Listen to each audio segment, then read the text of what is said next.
ಮುಂಜಾನೆ ಮಂಜು ನೀನು ಮೌನಾನೆ ಆಭರಣ ಮುಸ್ಸಂಜೆ ಸೋನೆ ನೀನು ಮುದ್ದಾದ ವ್ಯಾಕರಣ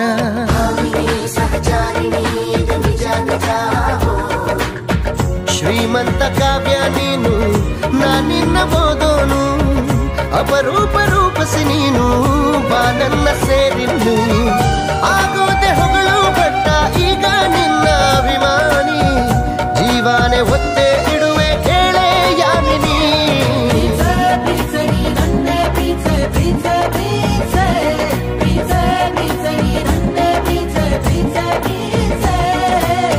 ಮಾತಲ್ಲಿ ಹೇಳೋದಲ್ಲ ನಿನ್ನ ರೂಪ ಲಾವಣ್ಯ ನನ್ನ ಹಾಡು ಸಾಲೋದಿಲ್ಲ ಹೊಗಳೋಕೆ ತಾರುಣ್ಯ ನಿನ್ನ ಪೂಜೆ ಮಾಡೋ ಆಸೆ ಮನೋಲಾಸಿನಿ